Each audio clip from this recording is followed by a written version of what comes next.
ലോകമെമ്പാടുമുള്ള എല്ലാ world to world television പ്രേക്ഷകർക്കും വചനപ്രഭയുടെ പുതിയ എപ്പിസോഡിലേക്ക് സ്വാഗതം. പ്രാർത്ഥനയോടുകൂടി ഇന്നത്തെ വചന ശുശ്രൂഷ ആരംഭിക്കാം. സ്നേഹനിധിയായ ഞങ്ങളുടെ വാഴ്ത്തപ്പെട്ട സ്വർഗീയ പിതാവാം ദൈവമേ, അങ്ങയുടെ തിരുസന്നിധിയിലേക്ക് അടിയങ്ങൾ അടുത്തു വരുന്നു. അവിടുത്തെ തിരുവചനത്തിലൂടെ അടിയങ്ങളോട് ഹൃദ്യമായി സംസാരിച്ച് അവിടുന്ന് ഞങ്ങളെ അനുഗ്രഹിക്കണമേ എന്ന് പ്രാർത്ഥിക്കുന്നു. അവിടുത്തെ ജീവൻ്റെ വചനം ഞങ്ങൾക്ക് വേണ്ട പ്രകാരം ഗ്രഹിപ്പാൻ തക്കവണ്ണം അങ്ങ് ഞങ്ങളെ ഓരോ മക്കളെ അവിടുന്ന് സഹായിക്കണമേ എന്ന് പ്രാർത്ഥിക്കുന്നു. അത് ഞങ്ങളുടെ ജീവിതത്തിന് ചൈതന്യം പകരുവാൻ തക്കവണ്ണം മുഖാന്തരമാക്കി തീർക്കണമേ എന്ന് പ്രാർത്ഥിക്കുന്നു. അടിയനെയും അവിടുത്തെ തിരുസന്നിധിയിൽ താഴ്ത്തി സമർപ്പിക്കുന്നു. പരിശുദ്ധാത്മാവെ അവിടുന്ന് അടിയനോട് കൂടെയിരിക്കണമേ എന്ന് പ്രാർത്ഥിക്കുന്നു. അങ്ങയുടെ തിരുവചനം പ്രാഗൽഭ്യത്തോടെ സംസാരിപ്പാൻ തക്കവണ്ണം അവിടുന്ന് അടിയനെ സഹായിക്കുകയും ശക്തീകരിക്കുകയും ചെയ്യണമേ. അവിടുത്തെ പുണ്യനാമം മാത്രം അതിലൂടെ മഹത്വപ്പെടണമെന്ന് യേശുവിൻ്റെ നാമത്തിൽ അപേക്ഷിക്കുന്നു. കൃപയോടെ കേൾക്കണമേ.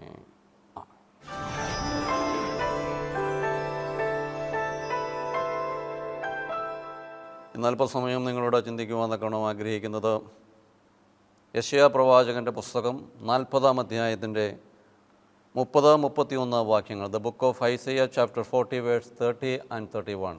ചെറുപ്പക്കാർ ക്ഷീണിച്ച് തളർന്നു പോകും, ചെറുപ്പക്കാർ ക്ഷീണിച്ച് തളർന്നു പോകും, യൗവനക്കാരും ഇടറി വീഴും, യൗവനക്കാരും ഇടറി വീഴും. എങ്കിലും യഹോവയെ കാത്തിരിക്കുന്നവർ ശക്തിയെ പുതുക്കും. അവർ കഴുകന്മാരെ പോലെ ചിറകടിച്ച് ഉയരും. അവർ തളർന്നു പോകാതെ ഓടുകയും ക്ഷീണിച്ചു പോകാതെ നടക്കുകയും ചെയ്യും. ത്രിയേക ദൈവത്തിൻ്റെ വലിയ തിരുനാമത്തിന് മഹത്വമുണ്ടായിരിക്കട്ടെ. കർത്താവിനാൽ അനുഗ്രഹിക്കപ്പെട്ട സഹോദരീ സഹോദരങ്ങളെ, യഹോവയ്ക്കായിട്ട് കാത്തിരിക്കുന്ന മനുഷ്യൻ ഇന്നത്തെ ആധുനിക സമൂഹത്തിലേക്ക് നോക്കുമ്പോൾ ഈ പ്രകാരം ദൈവസന്നദ്ധിയിൽ കാത്തിരിക്കുവാനോ ദൈവം പ്രവർത്തിക്കുന്നത് വരെയും വിശ്വാസത്തോടുകൂടി ദൈവത്തിൻ്റെ തിരുമുഖത്തേക്ക് നോക്കി നിലവിളിക്കുവാനോ തക്കവണ്ണം ഇന്ന് അനേകർക്ക് കഴിയാതെ പോവുകയാണ്.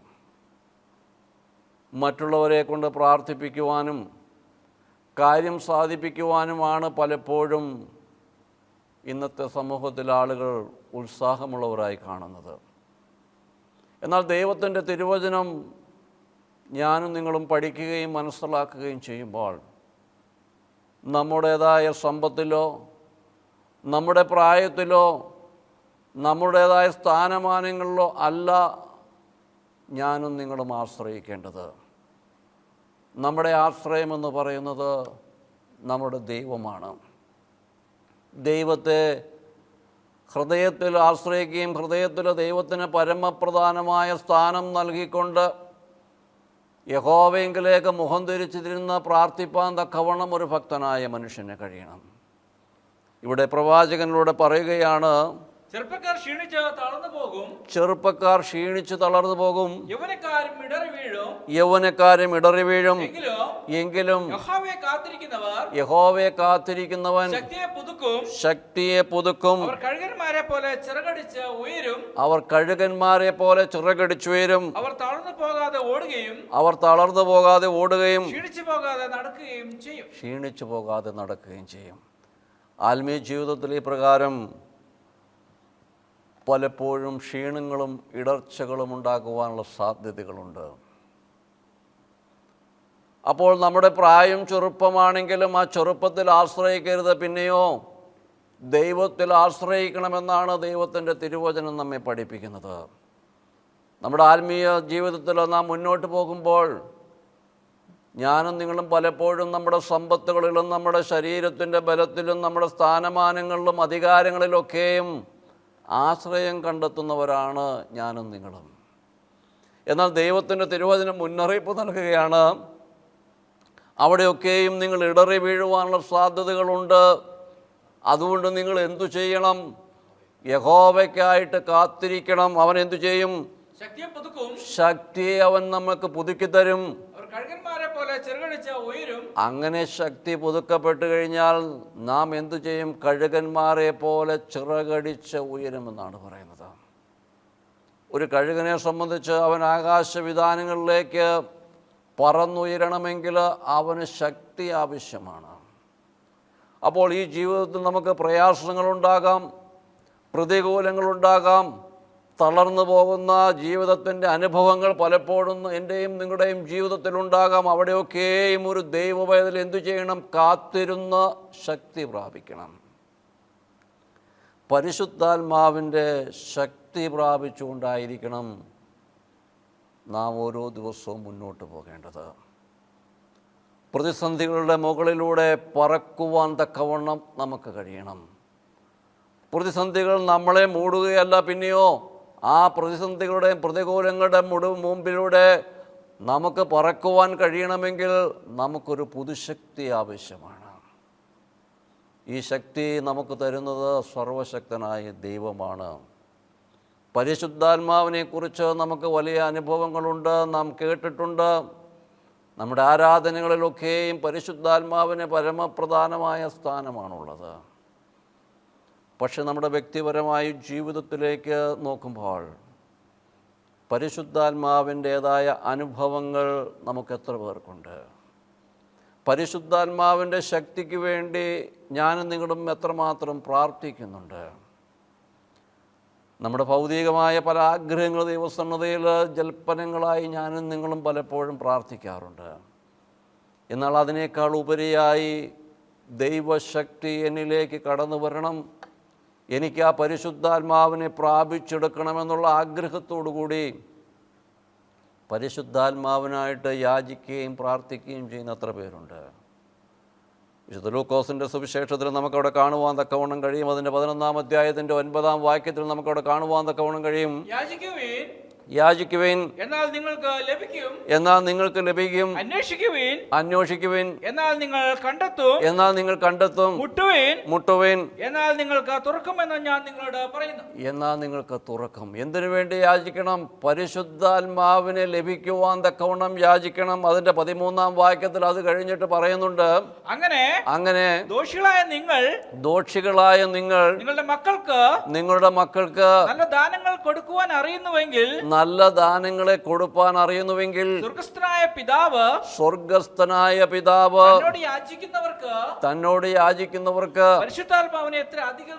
പരിശുദ്ധാത്മാവിനെ എത്ര അധികം കൊടുക്കുമെന്ന് ദൈവത്തിൻ്റെ തിരുവചനം പറയുന്നു.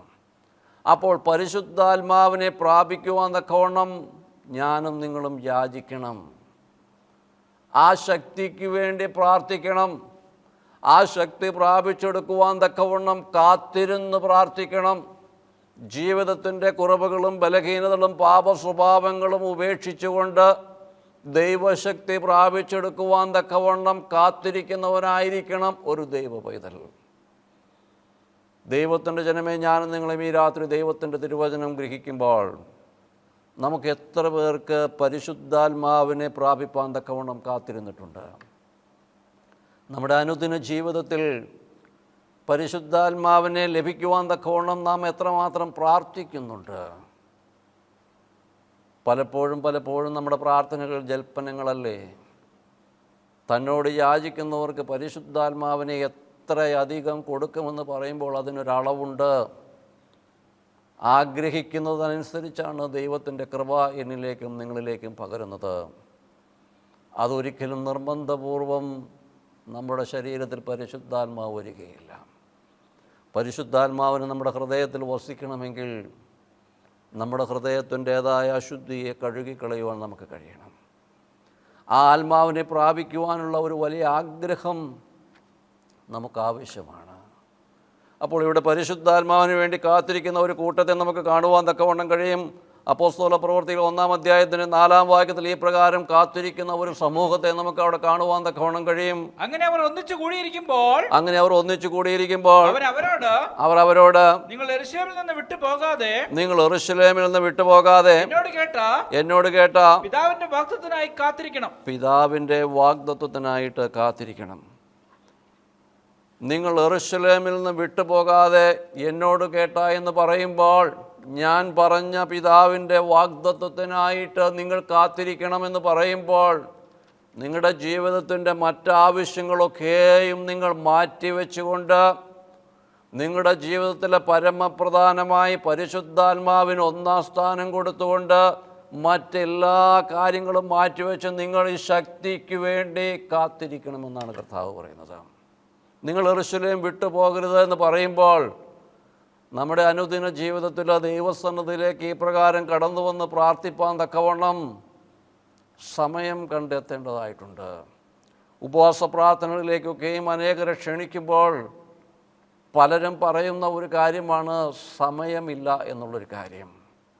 ഇവിടെ ഈ കൂടിയിരുന്ന കൂട്ടത്തിൽ അവർക്കും പല കാര്യങ്ങൾ ചെയ്യേണ്ടതായിട്ടുണ്ട്. പക്ഷെ കർത്താവ് പറയുന്നു, നിങ്ങൾ യെരൂശലേം വിട്ടു പോകരുത്. നിങ്ങളുടെ ജീവിതത്തിൻ്റെ മറ്റുള്ള എല്ലാ കാര്യങ്ങളും നിങ്ങൾ മാറ്റിവെച്ച് ഈ ശക്തിക്ക് വേണ്ടി നിങ്ങൾ കാത്തിരിക്കണം. എന്നിൽ നിന്ന് കേട്ട പിതാവിൻ്റെ വാഗ്ദത്തത്തിനായി നിങ്ങൾ കാത്തിരിക്കണം. എന്താണ് എന്നിൽ നിന്ന് കേട്ട പിതാവിൻ്റെ വാഗ്ദത്തം? വിശുദ്ധ യോഹന്നാൻ്റെ സുവിശേഷം 7-ാം അധ്യായത്തിൻ്റെ 37-38 വാക്യങ്ങൾ നമുക്കിവിടെ കാണുവാൻ തക്കവണ്ണം കഴിയും. ഉത്സവത്തിന്റെ മഹാദിനമായ അവസാന നാളിൽ യേശു നിന്നുകൊണ്ട് വിളിച്ചു പറഞ്ഞത് ആർക്കെങ്കിലും ദാഹിക്കുന്നുവെങ്കിൽ അവൻ എന്റെ അടുക്കൽ വന്ന് കുടിക്കട്ടെ. എന്നിൽ വിശ്വസിക്കുന്നവന്റെ ഉള്ളിൽ നിന്ന് തിരുവെഴുത്ത് പറയുന്നത് പോലെ ജീവജലത്തിന്റെ നദികൾ ഒഴുകും. ജീവജലത്തിൻ്റെതായ നദികൾ ഒഴുകും. അപ്പോൾ ഈ പരിശുദ്ധാത്മാവാവുന്ന ജീവജലം കുടിക്കുവാൻ തക്കവണ്ണം നമുക്കൊരു ദാഹമുണ്ടാകണം. ആ പ്രകാരം ദാഹമുള്ള വ്യക്തികളുടെ മേലാണ് ഈ പരിശുദ്ധാത്മാവിനെ ദൈവം കൊടുക്കുന്നത്. അതുകൊണ്ട് കർത്താവ് പറയുകയാണ്, ആർക്കെങ്കിലും ദാഹിക്കുന്നുവെങ്കിൽ അവൻ എൻ്റെ അടുക്കൽ വരട്ടെ. എന്നിൽ വിശ്വസിക്കുന്ന തിരുവെഴുത്ത് പറയുന്നത് പോലെ ജീവജലത്തിൻ്റെ നദികൾ നമ്മളിൽ നിന്ന് ഒഴുകും. ദൈവത്തിൻ്റെ ജനമേ, ഈ പ്രകാരമുള്ള ജീവജലത്തിൻ്റെ നദികൾ എന്നിൽ നിന്നും നിങ്ങളിൽ നിന്നും ഒഴുകാറുണ്ടോ എന്ന് ഈ രാത്രി പരിശോധിക്കണം. അവിടെ പറയുമ്പോൾ കർത്താവിൽ നിന്ന് മനുഷ്യരിലൂടെ ഒഴുകുന്ന ഒരു ജീവജലത്തിൻ്റെ നദിയുണ്ട്. അപ്പോൾ പരിശുദ്ധാത്മാവാവുന്ന ജീവജലം എന്നിലും നിങ്ങളിലൂടെയും കവിഞ്ഞൊഴുകുമ്പോഴാണ് അത് മറ്റുള്ളവർക്ക് കുടിക്കുവാൻ തക്കവണ്ണം കഴിയുന്നത്. അപ്പോൾ ഞാനും നിങ്ങളും കർത്താവിൽ നിന്ന് ജീവജലം കുടിക്കുകയും നമ്മളിൽ നിന്ന് മറ്റുള്ളവർ അത് കുടിക്കുകയും ചെയ്യണമെങ്കിൽ അത് കവിഞ്ഞൊഴുകുന്ന ഒരനുഭവം നമ്മുടെ ജീവിതത്തിൽ ഉണ്ടാക്കണം.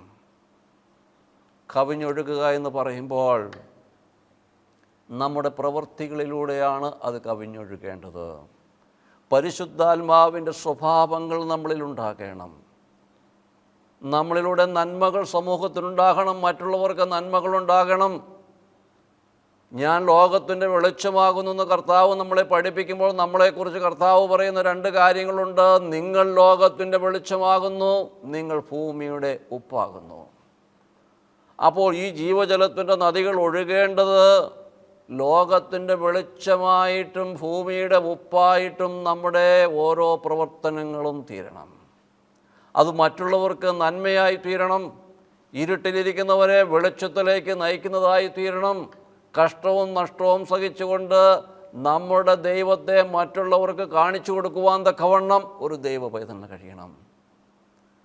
പരിശുദ്ധാത്മാവിൻ്റെ സ്വഭാവങ്ങൾ നമ്മളിൽ ഉണ്ടാകുമ്പോഴാണ് മറ്റുള്ളവർക്ക് അത് നന്മയും അനുഗ്രഹവുമായി തീരുന്നത്. ഈ ജീവജലത്തിൻ്റെ നദികൾ നമ്മളിൽ നിന്ന് ഒഴുകണം. പലപ്പോഴും എന്നിൽ നിന്നും നിങ്ങളിൽ നിന്നും ഈ പ്രകാരമുള്ള ആ ജീവജലത്തിൻ്റെ നദികൾ ഒഴുകുന്നുണ്ടോ? വാസ്തവമായും ഞാനും നിങ്ങളും പരിശോധിക്കണം. നമുക്ക് നാമമാത്ര ക്രിസ്ത്യാനി എന്ന് പേരുണ്ട്, അധികാരങ്ങളുണ്ട്, സമ്പത്തുണ്ട്, ഭക്തൻ എന്നുള്ള പേരുണ്ടാകാം. ഇതൊക്കെയും എനിക്കും നിങ്ങൾക്കും ഉണ്ടാകാം. പക്ഷെ സ്വന്തം മനസ്സാക്ഷിയോട് ഈ രാത്രി ചോദിക്കണം, ആ ജീവജലത്തിൻ്റെ നദി എന്നിൽ നിന്ന് ഒഴുകുന്നുണ്ടോ എന്ന് പരിശോധിക്കണം. ഇല്ല എങ്കിൽ ദൈവത്തിൻ്റെ ജനമേ, കാത്തിരുന്ന് പ്രാർത്ഥിക്കുവാൻ തക്കവണ്ണം കഴിയണം. ആ ശക്തി പ്രാപിച്ചെടുക്കുവാൻ തക്കവണ്ണം കഴിയണം. അവിടെ കൂടിയിരുന്ന മനുഷ്യരുടെ മേൽ പരിശുദ്ധാത്മ വരുന്നതിന് 8-ാം വാക്യത്തിൽ നമുക്ക് കാണുവാൻ തക്കവണ്ണം കഴിയും. എന്നാൽ പരിശുദ്ധാത്മാവ് നിങ്ങളുടെ മേൽ വരുമ്പോൾ നിങ്ങൾ ശക്തി ലഭിച്ചിട്ട് യെരൂശലേമിലും യഹൂദയിൽ എല്ലായിടത്തും ശമര്യയിലും ഭൂമിയുടെ അറ്റത്തോളം എന്റെ സാക്ഷികളാകും. സാക്ഷികളാകും. അപ്പോൾ പരിശുദ്ധാത്മാവ് ഒരു വ്യക്തിയിലുണ്ടാകുമ്പോൾ ആ വ്യക്തിയുടെ പ്രവർത്തന രീതികൾക്ക് മാറ്റമുണ്ടാകും, അവൻ്റെ കാഴ്ചപ്പാടുകൾക്ക് മാറ്റമുണ്ടാകും, അവന് അസാധ്യമായ കാര്യങ്ങൾ ചെയ്യുവാൻ തക്കവണ്ണം ഈ ശക്തി അവനെ സഹായിക്കും. അപ്പോൾ പരിശുദ്ധാത്മാവ് നിങ്ങളുടെ മേൽ വരുമ്പോൾ നിങ്ങൾക്ക് ശക്തി ലഭിക്കും. ശക്തി ലഭിച്ചു കഴിയുമ്പോൾ എന്തു ചെയ്യും? നിങ്ങൾ യേശുവിൻ്റെ സാക്ഷികളായിട്ട് തീരും. അപ്പോൾ കർത്താവിൻ്റെ സാക്ഷിയായിട്ട് ഈ ഭൂമിയിൽ നമുക്ക് പ്രവർത്തിക്കുവാൻ കഴിയുന്നില്ല എങ്കിൽ അതിൻ്റെ അർത്ഥം പരിശുദ്ധാത്മാവിൻ്റെ ശക്തി നമ്മളിലുണ്ടാകുന്നില്ല. ആ ഒരു വലിയ അഭിഷേകം പ്രാപിച്ചെടുക്കുവാൻ തക്കവണ്ണം നമുക്ക് കഴിയുന്നില്ല. നിറഞ്ഞു കവിയുന്ന ഒരനുഭവം നമ്മുടെ ജീവിതത്തിലുണ്ടാകുന്നില്ല. അപ്പോൾ പരിശുദ്ധാത്മാവിനെ പ്രാപിക്കുന്നുണ്ട്, പരിശുദ്ധാത്മാവ് എന്നിലുണ്ട് എന്ന് ഞാനും നിങ്ങളൊക്കെയും പറയുമ്പോൾ അതിൻ്റെ അടയാളം എന്താണ്? നാം യേശുവിൻ്റെ സാക്ഷികളായിത്തീരും. അപ്പോൾ ഈ ശക്തി നമ്മളിൽ വരുമ്പോൾ നമ്മുടെ കാഴ്ചപ്പാടുകൾക്ക് മാറ്റമുണ്ടാകും, നമ്മുടെ മനോഭാവത്തിന് മാറ്റമുണ്ടാകും. അതുകൊണ്ടാണ് യെശയ്യാപ്രവാചകൻ പറയുന്നത്, ശക്തി ലഭിച്ചു കഴിയുമ്പോൾ എന്ത് ചെയ്യും? അവൻ കഴുകനെ പോലെ ചിറകടിച്ചുയരും. അപ്പോൾ അവൻ്റെ ആത്മീയമായ നടത്തത്തിന് മാറ്റമുണ്ടാവും. നടക്കുന്നവൻ ഓടുന്ന അനുഭവത്തിലേക്ക് പോകും, ഓടുന്നവൻ പറക്കുന്ന അനുഭവത്തിലേക്ക് പോകുമെന്ന് പറയുമ്പോൾ ദൈവത്തോടുള്ള അവൻ്റെ തീഷ്ണതയ്ക്ക് മാറ്റം വരും, അവൻ്റെ പ്രവർത്തന രീതികൾക്ക് മാറ്റം വരും, സമൂഹത്തിനോടുള്ള അവൻ്റെ ഇടപാടുകൾക്ക് മാറ്റം വരും, കൊടുക്കൽ വാങ്ങലുകൾക്ക് മാറ്റം വരും. അവൻ ദൈവത്തെ സ്തുതിക്കുന്നതിന് മാറ്റമുണ്ടാകും. അവൻ ദൈവത്തെ സ്തുതിക്കുമ്പോൾ അനേകർ ദൈവത്തെ ഭയപ്പെടുന്ന അനുഭവമുണ്ടാകും. അപ്പോൾ പരിശുദ്ധാത്മാവിൻ്റെ നിറവിൽ പ്രവർത്തിക്കുന്ന വ്യക്തിയുടെ കാഴ്ചപ്പാടുകൾക്ക് മാറ്റമുണ്ടാകണം. അവൻ ലോകക്കാരെ പോലെ ചിന്തിക്കുകയും പ്രവർത്തിക്കുകയും ചെയ്യുന്നവനായി തീരരുത്. അവൻ എങ്ങനെയുള്ളവനായിരിക്കണം? അവൻ ലോകത്തിൻ്റെ വെളിച്ചമായി തീരേണ്ടവനാണ് പരിശുദ്ധാത്മാവിൽ നയിക്കുന്നവൻ. അവൻ ഉപ്പിൻ്റെ സ്വഭാവമുണ്ടായിരിക്കണം. ഭൂമിയുടെ ഉപ്പാകുന്നെന്ന് പറയുമ്പോൾ ഉപ്പിൻ്റെ സ്വഭാവം രുചി വരുത്തുന്നതാണ്. മറ്റുള്ളവരുടെ ജീവിതത്തിൽ രുചി വരുത്തുന്നവനായിരിക്കും ആര്? പരിശുദ്ധാത്മാവിൽ പ്രവർത്തിക്കുന്ന ഒരു വ്യക്തിയുടെ സ്വഭാവമാണ്. നമുക്ക് എത്ര പേർക്ക് മറ്റുള്ളവരുടെ ജീവിതത്തിൽ രുചി വരുത്തുവാൻ തക്കവണ്ണം കഴിയുന്നുണ്ട്? ഇല്ല എങ്കിൽ ലോകത്തിൻ്റെ മുമ്പിൽ നമുക്ക് പലപ്പോഴും ഭക്തനാണെന്നും ആത്മാവിൻ്റെ നിറവിലാണ് ജീവിക്കുന്നതെന്നും നമുക്ക് പറയുവാൻ കഴിയും. സർവശക്തനായ ദൈവത്തിൻ്റെ മുമ്പിൽ പ്രാഗൽഭ്യത്തോടെ നിൽക്കണമെങ്കിൽ ഈ പരിശുദ്ധാത്മാവിൻ്റെ ശക്തി നമുക്ക് പ്രാപിച്ചെടുക്കുവാൻ തക്കവണ്ണം കഴിയണം. ആ ശക്തി നമ്മളിലേക്ക് കടന്നു വരുമ്പോൾ നമുക്ക് യേശുവിൻ്റെ സാക്ഷികളായി ലോകത്തിലേക്ക് ഇറങ്ങിത്തിരിക്കും. അതുകൊണ്ടാണ് ഇവിടെ പറയുന്നത്, യെരൂശലേമിലും യഹൂദയിലും ശമര്യയിലും ഭൂമിയുടെ എല്ലാ അറ്റത്തോളവും നിങ്ങൾ എൻ്റെ സാക്ഷികളാകും. എപ്പോൾ? ഈ ശക്തി നിങ്ങളുടെ മേൽ വരുമ്പോഴാണ് നിങ്ങൾ സാക്ഷികളാകുന്നത്. അപ്പോൾ ഈ ശക്തിക്ക് വേണ്ടി കാത്തിരിക്കണം. ഈ ശക്തിക്ക് വേണ്ടി കാത്തിരിക്കുമ്പോൾ അവൻ എന്ത് ചെയ്യും? അവൻ കഴുകനെ പോലെ ചിറകടിച്ചു വരുമെന്നാണ് പറയുന്നത്. അപ്പോൾ അവൻ്റെ പ്രയാസങ്ങളും പ്രതിസന്ധികളും അവൻ പതറിപ്പോവുകയാൽ അതിൻ്റെ മേലെ അവൻ പറന്നുയരുവാൻ തക്കവണ്ണം ആവശ്യമായ ദൈവകൃപ അവൻ്റെ മേൽ ദൈവം പകർന്നു കൊടുക്കും.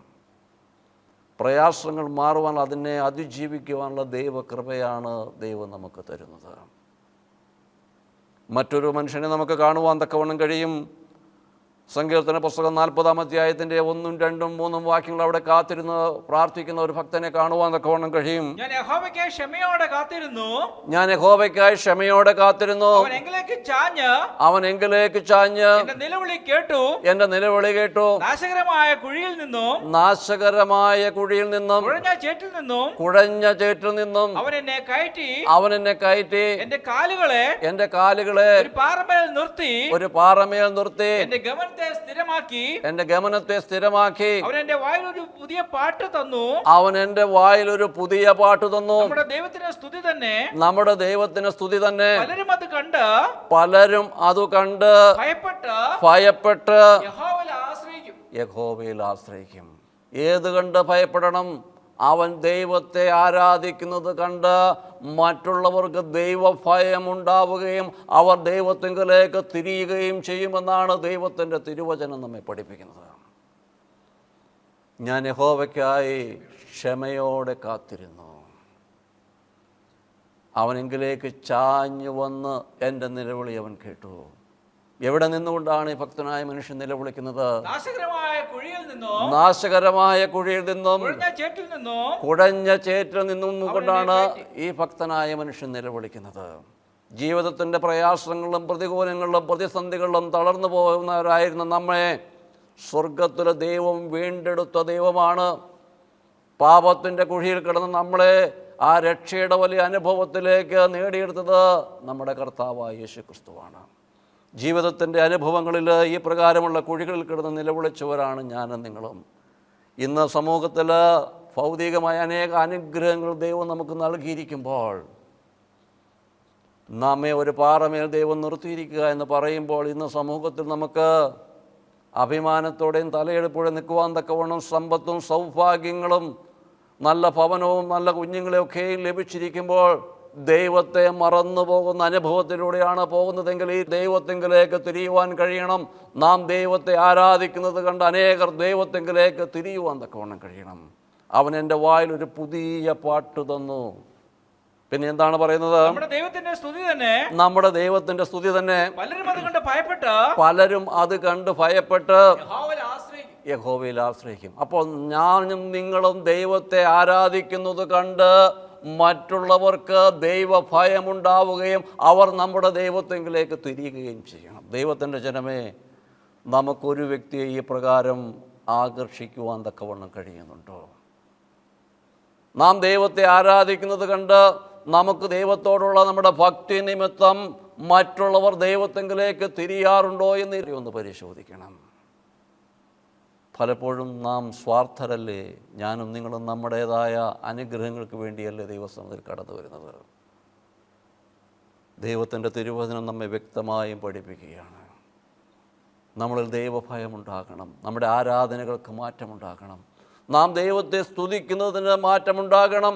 ദൈവത്തോടുള്ള നമ്മുടെ മനോഭാവത്തിന് മാറ്റമുണ്ടാകണം. നമ്മുടെ കാഴ്ചപ്പാടുകൾക്ക് മാറ്റമുണ്ടാകണം. പ്രവർത്തന രീതികൾക്ക് മാറ്റമുണ്ടാകുമ്പോൾ മറ്റുള്ളവർ അത് കണ്ട് നമ്മുടെ ദൈവത്തെ അവർ ഭയപ്പെടുന്നു. നമുക്ക് എത്ര പേർക്കത് സാധ്യമാകുന്നുണ്ട്? യഹോവയെ കാത്തിരിക്കുന്നവരെ അവൻ ശക്തിയെ പുതുക്കും. അതുകൊണ്ട് ഞാൻ എൻ്റെ വാക്കുകൾ ഞാൻ ചുരുക്കുകയാണ്. ദൈവത്തിൻ്റെ ശക്തി പ്രാപിച്ചെടുക്കുവാൻ തക്കവണ്ണം, പരിശുദ്ധാത്മാവിൻ്റെ ശക്തി പ്രാപിച്ചെടുക്കുവാൻ തക്കവണ്ണം കാത്തിരുന്ന് പ്രാർത്ഥിക്കുന്നവരായിട്ട് തീരണം. ജീവിതത്തിൻ്റെ പ്രതിസന്ധികളിൽ തളർന്നു പോകാതെ ഓടുവാൻ തക്കവണ്ണം നമുക്ക് കഴിയണമെങ്കിൽ ഈ പുതുശക്തി പ്രാപിച്ചെടുക്കണം. ഇതുവരെയും അങ്ങനെ പ്രാർത്ഥിക്കുവാൻ കഴിഞ്ഞിട്ടില്ല എങ്കിൽ മുതലൊരു തീരുമാനമെടുക്കണം. പരിശുദ്ധാത്മാവിൻ്റെ ശക്തിക്ക് വേണ്ടി ഞാൻ പ്രാർത്ഥിക്കും. എനിക്ക് ആ ശക്തി വേണം. ആ പരിശുദ്ധാത്മാവിൻ്റെ അനുഭവം എൻ്റെ ജീവിതത്തിൽ വേണം. അവൻ സകല സത്യത്തിലും നിങ്ങളെ വഴി നടത്തുന്നതാണ്. വിശുദ്ധ യോഹന്നാന്റെ സുവിശേഷത്തിലും നമ്മെ പഠിപ്പിക്കുന്നുണ്ട്. അവൻ സകല സത്യത്തിലും നമ്മെ വഴി നടത്തുന്ന കാര്യസ്ഥനാണ് പരിശുദ്ധാത്മാവ്. അവൻ ആശ്വാസപ്രദനായി നമ്മളോട് കൂടെയിരിക്കും. അവൻ നമ്മുടെ കാര്യങ്ങൾ നടത്തി തരുവാൻ തക്കവണ്ണം കാര്യസ്ഥനായി നമ്മളോട് കൂടെയിരിക്കും. അവൻ നമുക്ക് സൗഖ്യം തന്ന് നമ്മെ വഴി നടത്തും. അവൻ നമ്മെ പുതുശക്തിയാൽ നിറച്ച് നമ്മെ വഴി നടത്തുന്ന ദൈവമാണ്.